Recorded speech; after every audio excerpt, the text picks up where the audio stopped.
Hello my dear friends, कैसे हो आप लोग। This is Varsha and welcome to this online learning platform the next level academy. So जैसा कि आपको दिख रहा है यहाँ पे, आज मैं आपको पॉलिटी का क्विज़ पढ़ाऊँगी और इसमें मैंने उसी चैप्टर के करंट अफेयर्स भी इंक्लूड किए हैं, क्योंकि आजकल आप देख ही रहे हो ट्रेंड कैसे बदल रहा है और स्टैटिक के साथ करंट के भी क्वेश्चंस पूछे जाते हैं।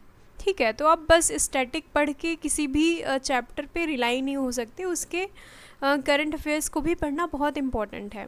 और मुझे ऐसा लगता है कि अगर आप कोई भी चैप्टर, कोई भी सब्जेक्ट एमसीक्यू के फॉर्म में पढ़ते हो तो वो काफ़ी टाइम तक आपको याद रहेगा और काफ़ी हेल्पफुल भी होगा, क्योंकि आप कोई भी एग्ज़ाम की प्रिपरेशन कर रहे हो तो उसमें ऑब्जेक्टिव टाइप क्वेश्चंस ही पूछे जाते हैं।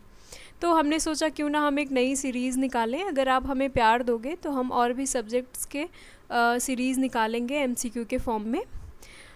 तो चलिए, बस इतना ही था। अब चलिए स्टार्ट करते हैं, और जहाँ पे भी मुझे समझाने के लिए कुछ होगा, एक्सप्लेन करने के लिए, so I will definitely explain. Okay, so let's go ahead. So here is first question. Which of the following word were added to the preamble by 42nd Amendment Act? 42nd Amendment Act आपको पता ही होगा, 1976 में हुआ था। तो इसमें कौन कौन से वर्ड इंक्लूड किए गए थे? इसमें सोशलिस्टिक और सेकुलर वर्ड इंक्लूड किए गए थे। इससे पहले ये वर्ड्स नहीं थे, इसको अमेंडमेंट के द्वारा इसमें डाला गया था। तो this is the correct answer. This is the second question. The preamble of the Indian Constitution is based on which historical document? तो ऐसे क्वेश्चंस पूछे जाते हैं और आपको पता होना चाहिए। So it is based on objective resolution, और ये किसके द्वारा दिया गया था? ये पंडित जवाहरलाल नेहरू के द्वारा। ठीक है, हमारे पंडित जी के द्वारा। ओके, तो this is the correct answer.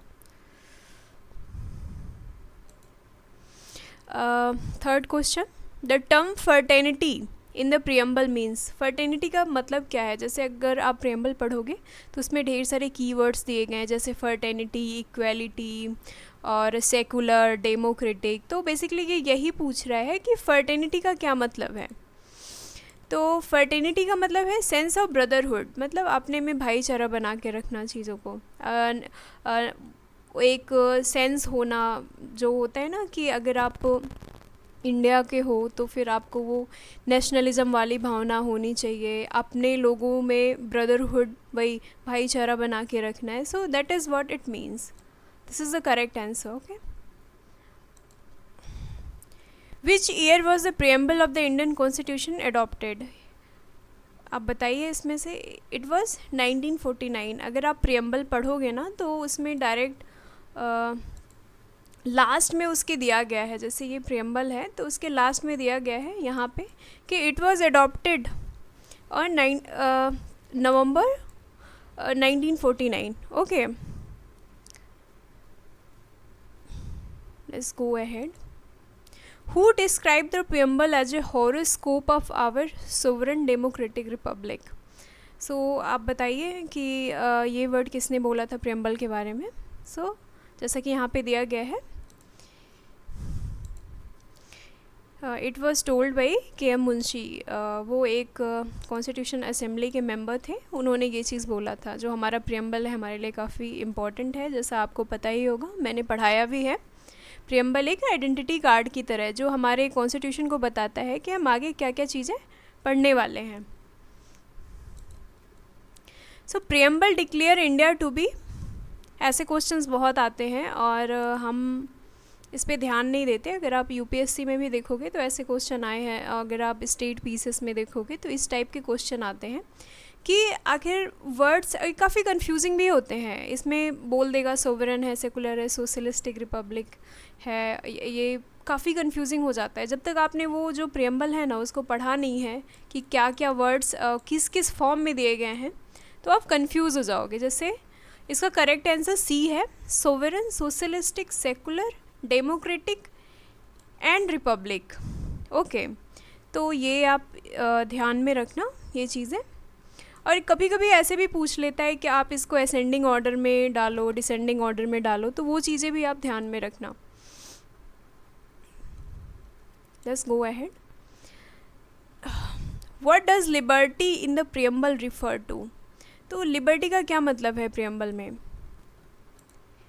Liberty का क्या मतलब होता है आप बताओ. लिबर्टी मतलब वही होता है कि आपको हर चीज़ करने की छूट हो. आप एक डेमोक्रेटिक कंट्री में रह रहे हो तो आपको हर एक चीज़ करने की छूट होनी चाहिए. बट वो छूट जो है वो ऐसी नहीं होनी चाहिए कि आपको छूट मिल गई तो आप जाके किसी का गला दबा दे रहे हो, किसी को मार दे रहे हो, कुछ भी किसी को बोल रहे हो.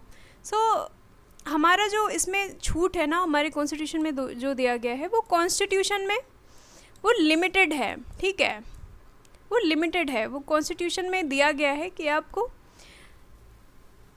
कैसे कैसे जैसे liberty of thought, expression, belief, faith, worship, तो ये सारी लिबर्टी है. आपको अपना थॉट एक्सप्रेस कर सकते हो और आप अपना किसी भी रिलीजन को मानते हो, किसी भी चीज़ में आपको फेथ है, तो आप सारी चीज़ें एक्सप्रेस कर सकते हो. उसके लिए स्टेट आपको जेल में नहीं डालेगा, आपके ऊपर कोई कार्रवाई नहीं होगी. आप सारी चीज़ें आपको फ्रीडम है हर एक चीज़ एक्सप्रेस करने का. और ये चीज़ आपने फंडामेंटल राइट्स में पढ़ी ही होगी. आर्टिकल 14 अगर पढ़ोगे, freedom of speech and other जो आर्टिकल्स दिए गए हैं. ठीक है, so this is the right answer. Okay, next question. Which of the following terms in the preamble signifies the end of all type of exploitation? तो equality. ठीक है, जैसे अगर इक्वेलिटी होगी तो एक्सप्लॉयटेशन होगा ही नहीं. Sorry, let me go on previous slide. या सो क्या बोला मैंने कि अगर इक्वेलिटी है तो आपके साथ एक्सप्लॉयटेशन होगा ही नहीं, है ना. अगर आप फंडामेंटल राइट्स पढ़ोगे उसमें साफ साफ दिया गया है कि किसी भी पर्सन के साथ कोई एक्सप्लॉयटेशन नहीं हो सकता, वर्क प्लेस पे नहीं हो सकता, किसी के कास्ट, सेक्स, रिलीजन, बर्थ को लेके उसके साथ एक्सप्लॉयटेशन नहीं होगा. सो दैट इज़ वही चीज़ दी गई है. अगर आप अच्छे से पढ़ोगे पॉलिटी तो पॉलिटी काफ़ी इजी है. Next question. Who propose the objective resolution? जैसा मैंने आपको पहले ही बताया, ये हमारे पंडित जी के द्वारा प्रपोज किया गया था. This is the correct answer. Okay, आपको लग रहा होगा कि काफ़ी इजी है ये सारी चीज़ें, बट पता है क्या होता है एग्ज़ाम में होता है कि हम बड़े टफ़ क्वेश्चंस पढ़ लेते हैं, बट हम जो छोटे छोटे और जो सिंपल क्वेश्चंस होते हैं ना, वहाँ पे हम लैग कर जाते हैं और ऐसे क्वेश्चंस पूछ लिए जाते हैं. Next question. The preamble states that the source of authority of the constitution is we the people of India. जैसे अगर आप प्रियम्बल पढ़ोगे, प्रियम्बल का फर्स्ट वर्ड ही है we the people of India. जो हमें पावर मिलता है, जो कॉन्स्टिट्यूशन को पावर मिलता है, वो किससे मिलता है? लोगों से मिलता है, तभी तो हम डेमोक्रेटिक कंट्री हैं. Next question. Which term in the preamble signifies the absence of a ruling monarch and the presence of an elected head of the state, और दैट इज़ रिपब्लिक. क्योंकि हमारे वहाँ जो प्रेसिडेंट हैं वो कैसे इलेक्ट होते हैं? वो उनको इलेक्ट किया जाता है. ठीक है, उन्हें नॉमिनेट नहीं किया जाता, उन्हें इलेक्ट किया जाता है. और जैसे अगर आप ब्रिटेन में जाओगे तो वहाँ पे मोनार्च होते हैं, वो जैसे हायरार्की होती है वहाँ पे. ठीक है, हमारे वहाँ ऐसा नहीं है. हमारे वहाँ जो प्रेसिडेंट हैं, जो भी हमारे प्राइम मिनिस्टर हैं, उनको इलेक्ट किया जाता है. तो हमारी कंट्री कैसी है? रिपब्लिक है. सो यही दिया गया है, D is the correct answer. Okay. Which word of the preamble refer to a government of the people, by the people and for the people? तो जैसे आपको वर्ड से ही पता चल रहा होगा कि इंडिया जो है एक डेमोक्रेटिक कंट्री है, लोकतंत्र है हमारे वहाँ. ठीक है, तो कहाँ से मिलती है गवर्नमेंट को पावर? लोगों से मिलती है. अगर लोग चाहें तो गवर्नमेंट को गिरा भी सकते हैं, और लोग चाहें गवर्नमेंट को इलेक्ट भी कर सकते हैं, उठा भी सकते हैं. ठीक है, तो बेसिकली यही दिया गया है इसमें.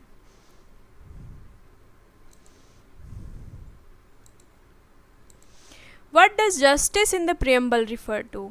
तो अगर आप प्रियम्बल को पढ़ोगे तो उसमें साफ साफ लिखा गया है जस्टिस जो हमें मिलेगा। जस्टिस मतलब क्या हुआ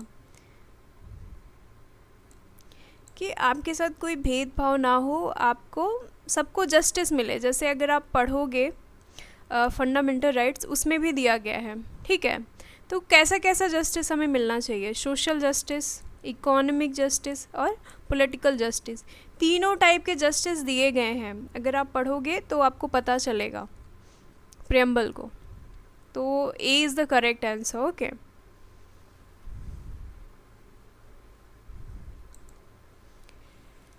विच of the following is not mentioned in सब वर्ड्स का। जैसे अगर आप एग्ज़ाम देते हो ना, तो नॉट है, क्या है, तो इन सारे वर्ड्स का ध्यान रखना चाहिए। तो क्या है, विच of the following is not mentioned in the preamble of the Indian constitution. तो जब आप प्रियम्बल पढ़ोगे तो उसमें liberty of believe, liberty of faith, liberty of worship, ये तीनों चीज़ें उसमें हैं। बट अगर आप इसको देखोगे तो ये एलिमिनेट हो गया, क्योंकि लिबर्टी ऑफ एक्शन उसमें दिया ही नहीं गया है, ठीक है। तो कौन सा आंसर इसमें इनकरेक्ट है, liberty of action. Okay, let's go ahead. The word Republic in the preamble indicate what the head of the state. जैसा मैंने आपको बताया पहले ही, तो क्या होगा, इलेक्टेड हेड। हमारे वहाँ जो भी प्रेसिडेंट हैं, प्राइम मिनिस्टर, सब क्या होते हैं, इलेक्ट होते हैं। Okay, next question, who term the preamble as a key note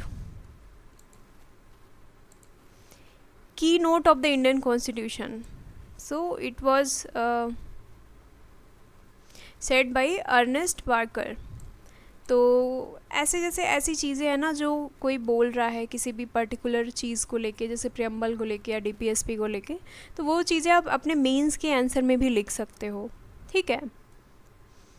तो किसके द्वारा बोला गया था जो प्रियम्बल है हमारा, वो एक की नोट है, Ernest Barker. Answer D is correct. Okay, let's go ahead.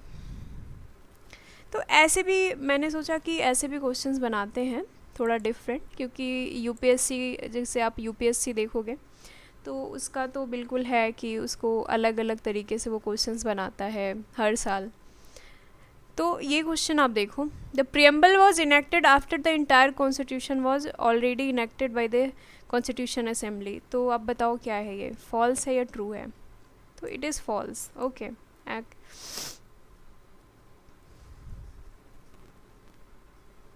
let's go ahead. Next question, the idea of justice in the preamble is inspired by which revolution? So आप सभी ने पढ़ा होगा फ्रेंच रिवोल्यूशन के बारे में, ठीक है। तो जो वर्ड जस्टिस आया है ना, वो फ्रेंच रिवोल्यूशन से ही आया है, ठीक है। आप पढ़ना वर्ल्ड हिस्ट्री, फ्रेंच रिवोल्यूशन काफ़ी इंटरेस्टिंग है। The preamble describe India as a federal with a unitary bias. आप जब इसको पढ़ोगे इसका क्या मतलब होता है मैं आपको बता देती हूँ, कि हमारा जो कॉन्स्टिट्यूशन है वो ऐसा है ना, जैसे हमारे वहाँ जो पावर जो है ना, जैसे एक स्टेट गवर्नमेंट है, एक सेंट्रल गवर्नमेंट है, एक स्टेट गवर्नमेंट है। तो ज़्यादा पावर किसको दिया गया है, वो सेंट्रल गवर्नमेंट को दिया गया है, ठीक है। और कुछ पावर स्टेट गवर्नमेंट को भी दिए गए हैं, और इनको डिवाइड कर दिया गया है, ठीक है। तो फेडरल क्यों है, फेडरल का क्या मतलब होता है, जैसे आप यूएस को देखोगे तो यूएस में जो स्टेट होता है, जैसे जो राज्य होता है ना, वो उनका एग्रीमेंट हुआ है, ठीक है। वो एग्रीमेंट के द्वारा बने हैं। वो चाहें तो एग्रीमेंट से हट सकते हैं, एक अपना अलग देश बना सकते हैं, ठीक है। और जो स्टेट है उसके अलग पावर होते हैं, अपनी पावर होती है, और सेंट्रल गवर्नमेंट की अपनी पावर होती है। बट हमारे वहाँ ऐसा नहीं है, ठीक है। हमारे वहाँ जो स्टेट है वो अलग नहीं हो सकता, ठीक है। और गवर्नमेंट के पास पूरा पावर है, जो सेंट्रल गवर्नमेंट है ना, कि वो ऐसा करने से रोके। तो आपके दिमाग में एक चीज़ और आना चाहिए कि आखिर सेंट्रल गवर्नमेंट को ज़्यादा पावर क्यों दिया गया, क्योंकि हमारी जो कंट्री है ना वो बहुत ही ज़्यादा डाइवर्स है, ठीक है, और बहुत सारी रिलीजन है, बहुत सारी ऐसी चीज़ें, और पास्ट में कुछ ऐसी भी चीज़ें थी जैसे जिससे हमारे कॉन्स्टिट्यूशन मेकर्स को लगा कि हमें सेंट्रल गवर्नमेंट को ज़्यादा पावर देना चाहिए, वरना फिर सारे स्टेट तो अपना अलग स्टेट मांगने लगेंगे, अपना अलग पावर, तो चीज़ें काफ़ी डिफ़िकल्ट हो जाती है आगे चलाने के लिए, ठीक है। चलिए आगे चलते हैं। Next question, which feature of the Indian constitution does the preamble highlight as not being subject, sorry let me go to previous slide. Which feature of the Indian Constitution does the preamble highlight as not being subject to amendment under Article 368? तो देखो आगे article 368 जिसमें amendments दिए गए हैं, ठीक है, किस किस तरीके से हम अमेंडमेंट्स कर सकते हैं। तो जैसे अगर आप केशव नंदा भारती केस पढ़ोगे ना तो उसमें आपको साफ साफ दिया गया है कि कुछ ऐसी चीज़ें हैं जो बेसिक स्ट्रक्चर है, बेसिक स्ट्रक्चर डॉक्ट्राइन को दिया गया है, तो उसको हम अमेंड नहीं कर सकते। अगर वो अमेंड हो गया ना तो कॉन्स्टिट्यूशन का कोई मतलब ही नहीं रहेगा, ठीक है। तो ये तीनों वर्ड्स जो है ना वो बेसिक स्ट्रक्चर का पार्ट हैं, ठीक। ये काफ़ी इंपॉर्टेंट क्वेश्चन है, आप देख लो। तो कौन सा answer, all of the above, सारे सही हैं, ठीक है।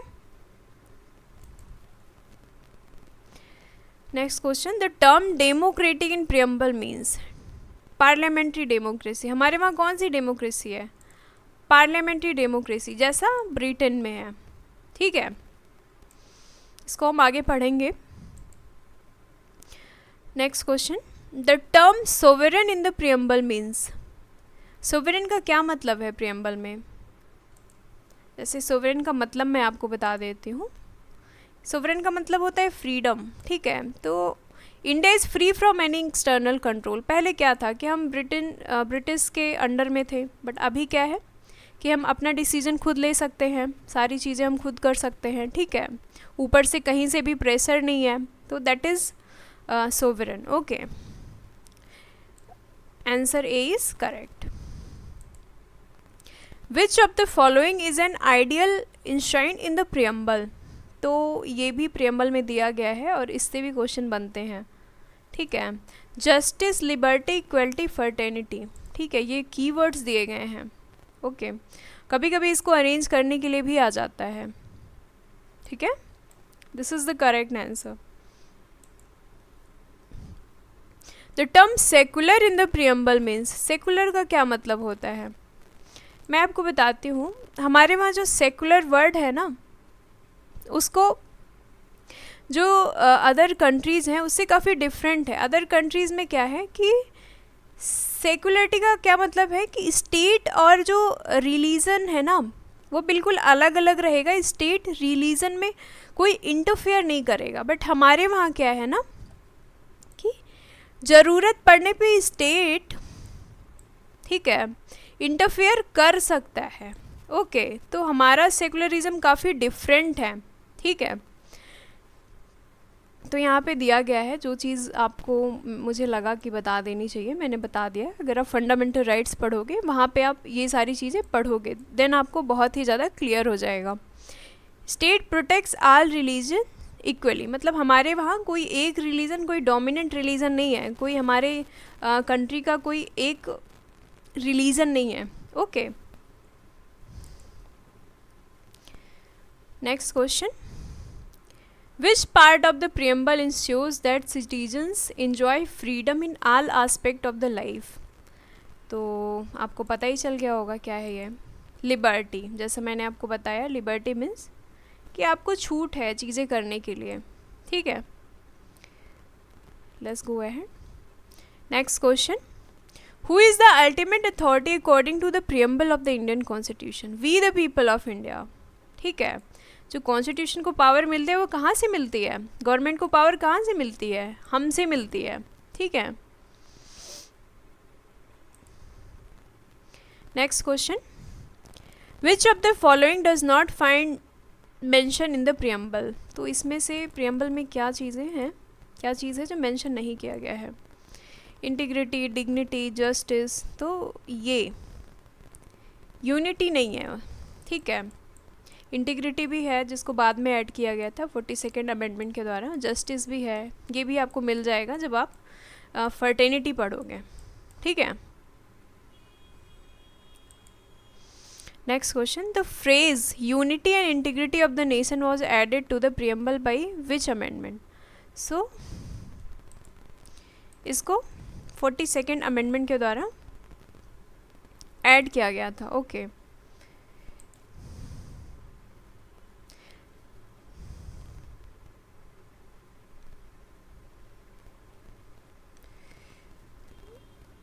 सॉरी, आई थिंक ये वाला क्वेश्चन गलत है, ठीक है। इसको आप हटा देना, क्योंकि यूनिटी और इंटीग्रिटी को ऐड किया गया था। आई थिंक मेरे ख्याल से डिग्निटी होगा, आप बताना कमेंट में क्या होगा।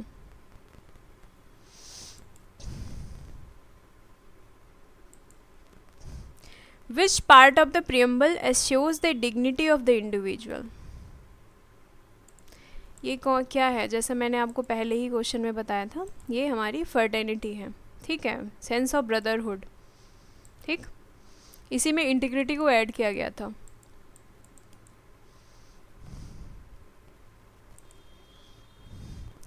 Who term preamble as a soul of the constitution? ये तो सबको पता होना चाहिए, ये हमारे डॉक्टर भीमराव अम्बेडकर के द्वारा बोला गया था, ठीक है। जो हमारा प्रियम्बल है वो सोल है कॉन्स्टिट्यूशन का, क्योंकि इसमें हमारे कॉन्स्टिट्यूशन मेकर्स का ड्रीम है कि हमारी कंट्री कैसा होगा, क्या चीज़ें होंगी, वो चीज़ें उन्होंने हमारे प्रियम्बल में डाल रखा है।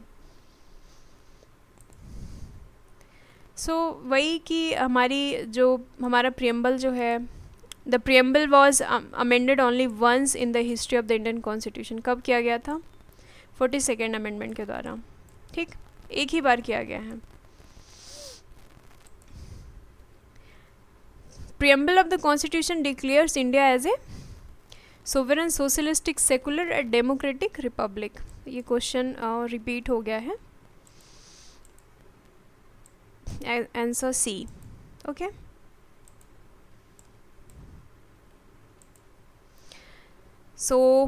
अब ये हो गया करंट अफेयर का क्वेश्चंस पूछ सकते हैं। बेसिकली यूपीएससी में ही ज़्यादा पूछा जाता है, बट अब तो स्टेट पीसेस में भी ट्रेंड चेंज हो रहा है। अब सिर्फ स्टैटिक क्वेश्चन नहीं पूछे जाते। पॉलिटी है तो लोगों को लगता है कि लक्ष्मीकांत पढ़ लेंगे तो चीज़ें हो जाएंगी, तो आप इसको जानो। Which recent supreme court judgment emphasized the secular nature of the preamble? तो ये अयोध्या वर्डिक्ट है, इसके बारे में सबको पता ही होगा। जिसको पता है वो कमेंट में बताएं। In 2023, which state government proposed to amend its preamble to include ethics along with other ideal? ये किसके द्वारा किया गया था? ये कर्नाटका गवर्नमेंट के द्वारा किया गया है, okay. Which recent constitutional amendment was linked to enhancing the ideals mentioned in the preamble? ये 103rd अमेंडमेंट है, इसके बारे में आप पढ़ना। In 2022, which initiative aimed at promoting the values enshrined in the preamble among the school children? Preamble reading campaign. Preamble reading campaign. Okay. Which initiative launched by Government of India to focuses on principle of preamble for good governance? Good Governance Week. Okay. C is the correct answer. Which recent act passed by Parliament is aligned with the equality principle of the preamble? ये है, देख लो, transgender person protection of right act, ठीक है। जैसे कि हमारे वहाँ क्या है, किसी को भी सेक्स को लेके, बर्थ को लेके, रिलीजन को लेके किसी से भेदभाव नहीं करना है, डिस्क्रिमिनेशन नहीं करना है, तो उसको लेके गवर्नमेंट ने ये एक्ट लाया है, ठीक है। The preamble conclave held in 2023 focused on which of the following theme, तो आपको ये बताना है, ऐसे क्वेश्चंस पूछे जाते हैं. तो it was social justice. Answer C. In 2022, the Government of India launched which campaign to promote the values of preamble? तो ये campaign launch हुआ था, My Preamble, My Pride. Okay. Which new education policy includes the teaching of preamble ideals in the schools curriculum? भाई ये चीज़ तो बहुत अच्छी हुई. National education policy 2020. ठीक है, ये स्कूल कैरिकुलम में भी पढ़ाया जाएगा. In 2023 which state celebrated preamble day? Wow, preamble day भी मनाया जा रहा है. To spread awareness about constitutional values. Maharashtra ने ये किया है. ठीक है, याद रखना आप. Which recent legislation align with the preamble's principle of social justice? Reservation for economically weaker section. ठीक है, जैसे हमारे वहाँ है सबको जस्टिस मिलना चाहिए. ठीक है, कोई अमीर गरीब ना रहे, तो इसके लिए EWS लाया गया है. In recent times which program was launch to uphold the ideals of preamble through digital platform? Digital India campaign. इसके बारे में सबने पढ़ा ही होगा. Which recent global event highlighted India's commitment to the preamble's principle of justice and equality? G20 summit.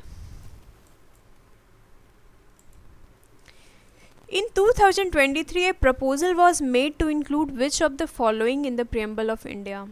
Sustainable development. I think ये ज़रूरी भी है. जिस तरीके से चीज़ों को एक्सप्लॉइट किया जा रहा है, जिस तरीके से ग्लोबल वार्मिंग बढ़ रहा है, इन्वायरमेंट पोल्यूशन हो रहा है, तो सस्टेनेबल डेवलपमेंट काफ़ी ज़रूरी है. Which feature was highlighted in 75th independence day speech related to preamble's commitment to the justice, economic justice. Okay, हमने करंट अफेयर का क्वेश्चन लाया है ताकि थोड़ा कुछ न्यू लगे, और ऐसे क्वेश्चंस पूछे भी जा रहे हैं.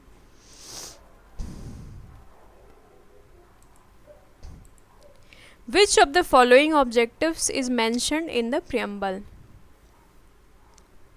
Sorry, not. इसमें से प्रियम्बल में कौन सा ऑब्जेक्टिव मेंशन नहीं किया गया? जस्टिस तो मेंशन नहीं किया गया है, लिबर्टी भी किया गया है, इक्वलिटी भी है, तो क्या नहीं किया गया है? Protection of minorities.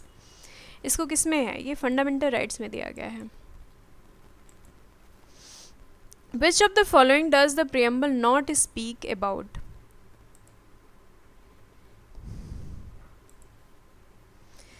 सॉरी, ये गलत है.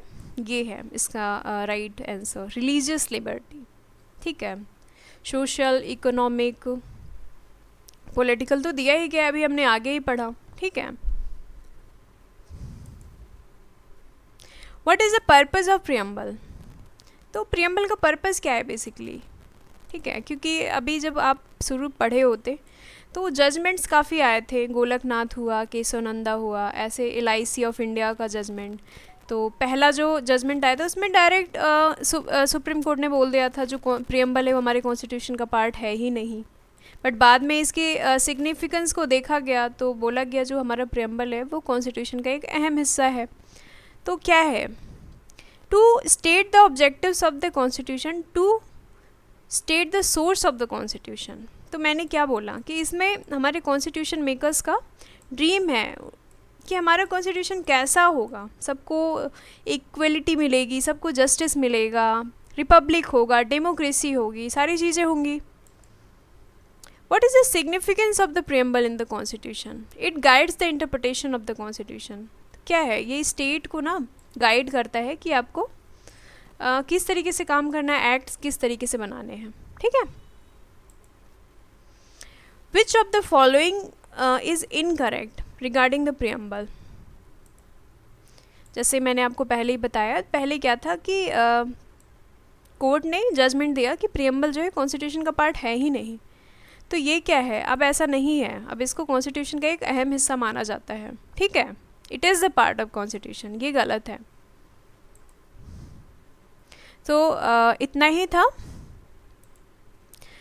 ही था। Thank you so much. और अगर आपको ये अच्छा लगेगा तो प्लीज़ आप बताना कमेंट में, हम इम्प्रूवमेंट भी करेंगे। और अगर आपको ये नई सीरीज़ अच्छी लगे तो प्लीज़ लाइक कर देना, सब्सक्राइब कर देना। और अगर हमें आपका प्यार मिलेगा तो हम और भी सब्जेक्ट की सीरीज़ ऐसे लाएंगे, क्विज़ लेकर आएंगे और करंट अफेयर भी इंक्लूड करेंगे और भी अच्छे क्वेश्चंस इंक्लूड करेंगे। Thank you so much.